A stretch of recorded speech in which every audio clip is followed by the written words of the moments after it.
நாவிற்கு சுவையே விருந்து. அடுப்பில் ஒரு கடாயை வச்சுக்கோங்க. அடுப்பை வந்து நல்லா மீடியம் ஃப்ளேமில் வச்சுட்டு 2 ஸ்பூன் நல்லெண்ணெய் சேர்த்துக்கோங்க. நல்லெண்ணெய் நல்லா காஞ்சதுக்கப்புறம் அதில் கொஞ்சம் கடுகு சீரகம் பொரிய விட்டுட்டு ஒரு பெரிய வெங்காயத்தை நல்லா பொடியாக கட் பண்ணி எடுத்துக்கணும். கட் பண்ணி எடுத்துகிட்டு அதையும் சேர்த்து நல்லா வதக்கி எடுக்கணும். இந்த வெங்காயம் நல்லா கண்ணாடி பதம் வர வரைக்கும் வதக்கி எடுத்ததுக்கப்புறம் இதில் ஒன்று ஒன்றா நம்ம சேர்த்துக்கலாம். இந்த மெத்தடில் செய்கிற கீரை பொரியல் ரொம்ப டேஸ்ட்டாக இருக்கும். நீங்களும் ட்ரை பண்ணி பாருங்கள். இப்போது ஒரு தக்காளி, இந்த தக்காளியும் இந்த மாதிரி பொடியாக கட் பண்ணி சேர்த்துக்கலாம். உங்களுக்கு புளிப்பு டேஸ்ட்டு நல்லா பிடிக்கும் அப்படின்னு சொன்னால் 1க்கு 2 கூட தக்காளி சேர்த்துக்கலாம். அப்படி இல்லைன்னா ஒரு தக்காளி சேருங்க.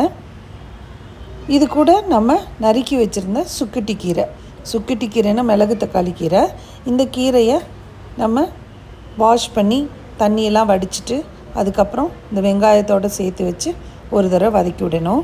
முதல்ல கொஞ்சமாக கீரையை சேர்த்து அந்த வெங்காயம் தக்காளியோடு நல்லா வதக்கி விட்ட பிறகு இன்னும் கொஞ்சம் கீரையை சேர்த்துக்கலாம். எவ்வளோ நம்ம கட் பண்ணி வச்சுருக்கோமோ அதை நம்ம மேலே நமக்கு அதாவது வெங்காயத்துக்கு மேலேயே இந்த கீரையை சேர்க்கும்போது கீழே வந்து வெங்காயம் மட்டும் நல்லா ஃப்ரையாக இருக்கும்.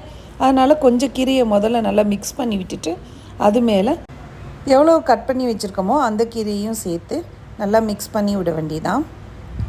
இப்போது இதுக்கு காரத்துக்கு வேறு எதுவுமே இல்லை.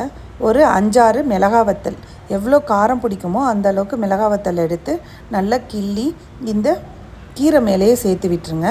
இப்போ நல்ல கீரையெல்லாம் ஒரே மாதிரி ஸ்ப்ரெட் பண்ணி விட்டுட்டு ஒரு தடவை அமுக்கி நல்லா வேக விடுங்க. இது பார்த்திங்கன்னா ஓரளவுக்கு அடுப்பை வந்து மீடியம் ஃப்ளேம்லேயே வச்சு வேக விட்டுடலாம். நம்ம நல்லா வாஷ் பண்ணியிருப்போம்ல அந்த தண்ணியிலே பார்த்திங்கன்னா கீரை வெந்துடும். இதுக்கு எக்ஸ்ட்ரா தண்ணி ஊற்றணும் அப்படின்னு இல்லை. அப்படி உங்களுக்கு கீரை வேகாமல் இருக்குது, சில டைப் ஆஃப் கீரை வந்து பார்த்திங்கன்னா நல்லா சீக்கிரம் வேகாது, அப்போ வந்து கொஞ்சம் தண்ணி நம்ம தெளித்து வேக வச்சு எடுத்துக்கலாம். எப்பயுமே கீரை நல்லா வெந்ததுக்கப்புறம் தான் கொஞ்சம் உப்பு சேர்க்கணும். உப்பு நான் சேர்த்துட்டேன், அது வீடியோ பண்ணலை.